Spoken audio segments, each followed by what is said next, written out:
देखिए आज हम लोग पढ़ेंगे 11th क्लास के घर्षण चैप्टर का सबसे इम्पोर्टेंट टॉपिक। ठीक है, 11th क्लास घर्षण का सबसे इम्पोर्टेंट टॉपिक हम लोग का है घर्षण गुणांक। ये घर्षण का सबसे इम्पोर्टेंट टॉपिक है। घर्षण गुणांक जो लड़का अच्छा से समझ लेगा आगे उसको हर एक टॉपिक समझ में आएगा। तो आज हम घर्षण गुणांक के बारे में समझाएंगे। आप लोग ध्यान से पूरा वीडियो देखिएगा शुरू से अंत तक। घर्षण गुणांक के बारे में बहुत अच्छा से समझ में आएगा। आप लोग वीडियो देखने के बाद लाइक कीजिएगा, सब्सक्राइब कीजिएगा। सबसे पहले घर्षण गुणांक के लिए फिगर समझते हैं। फिगर में मान लीजिए ये हमारा एक कोई बॉडी है, ध्यान दीजिएगा फिगर पर, ये कोई बॉडी है। तो हर एक बॉडी में ये जो ऊपर जो फोर्स लगता है, बल लगता है, उसको कहते हैं प्रतिक्रियात्मक बल या प्रतिक्रिया। ठीक है, या अविलंब प्रतिक्रिया भी कहते हैं, जिसको आर से सूचित करते हैं। यानी कि ऊपर जो लगता है बल उसको अविलंब प्रतिक्रिया आर कहते हैं। और बॉडी को इधर प्रेस किया जा रहा है, यानी कि इधर बॉडी को खींचा जा रहा है। इधर जब बॉडी को खींचा जा रहा है तो उसके विपरीत दिशा में जो बल लगता है उसको कहते हैं घर्षण बल। ये घर्षण बल हमारा F लग गया और नीचे में वेट होता है mg। बुझा गया?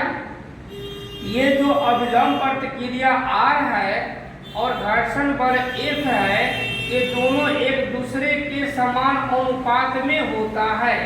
ठीक है, F और R दोनों एक दूसरे के समान अनुपात में होता है, उसे हमको हम लोग बता रहे हैं। अब देखिए यहाँ घर्षण गुणांक के बारे में लिखे हैं कि किन्हीं दो सतहों के बीच घर्षण बल। तो घर्षण बल क्या है? घर्षण बल यही F है का मान उनके बीच अविलंब प्रतिक्रिया R। तो अविलंब प्रतिक्रिया क्या है? यही अविलंब प्रतिक्रिया R है के मान के समानुपाती होता है। ये आप लोग याद रखिएगा। अर्थात F समानुपात R हम लोग लिख सकते हैं, कोई दिक्कत नहीं है। और समानुपात चिन्ह हटाएंगे तो समानुपात चिन्ह जब हम लोग हटाते हैं तो कोई ना कोई कांस्टेंट आता है। तो घर्षण के लिए कांस्टेंट जो है वो म्यू आता है। ये म्यू हम लोग का ये एक नियतांक है, यानी कि F बराबर म्यू R लिख लेंगे या म्यू बराबर A बाई R कर लेंगे या R equal to A by mu कर लेंगे। ठीक है, इसमें जो म्यू है लिख देते हैं। तो ध्यान रखिएगा, जहां म्यू है वो क्या है? एक नियतांक है। म्यू क्या है? एक नियतांक है जिसे घर्षण गुणांक कहा जाता है।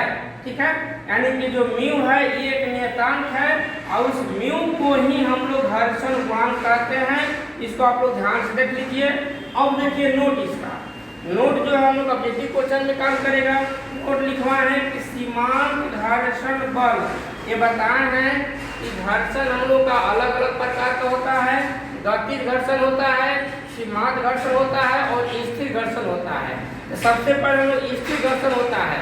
अगर कोई वस्तु स्थिर है, मोशन में नहीं है, तो उस समय जो घर्षण होगा उसको स्थिर घर्षण कहेंगे।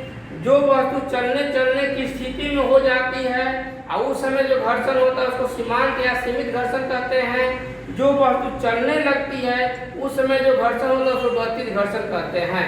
यही समझ लीजिए कि सीमांत घर्षण बता दिए और गतिज घर्षण यहाँ बता दिए हैं। देखिए सीमांत घर्षण बल का मान गतिज घर्षण बल के मान से अधिक होता है, लेकिन दोनों का मान हमेशा एक से कम होता है। अर्थात म्यू का जो मान है वो हमेशा 0 और 1 के बीच में होता है। ये आपको ध्यान रखिएगा। म्यू का वैल्यू जो हमेशा 1 से 0 के बीच में, मतलब कि पॉइंट में होता है। पॉइंट 0.1, 0.2 ऐसे करके हमारा होता है। ठीक है, इस तरह से हम लोग घर्षण गुणांक के बारे में समझ गए। अब अगला वीडियो में घर्षण गुणांक के बाद घर्षण से संबंधित और क्वेश्चन है, जैसे घर्षण कोण है, विराम कोण है, वो सब टॉपिक समझाएंगे। आप लोग पूरा वीडियो को देखते रहिएगा, लाइक कीजिएगा, सब्सक्राइब कीजिएगा, तो मेरा पहला वीडियो आप लोग ऊपर आ जाएगा। ठीक है, धन्यवाद।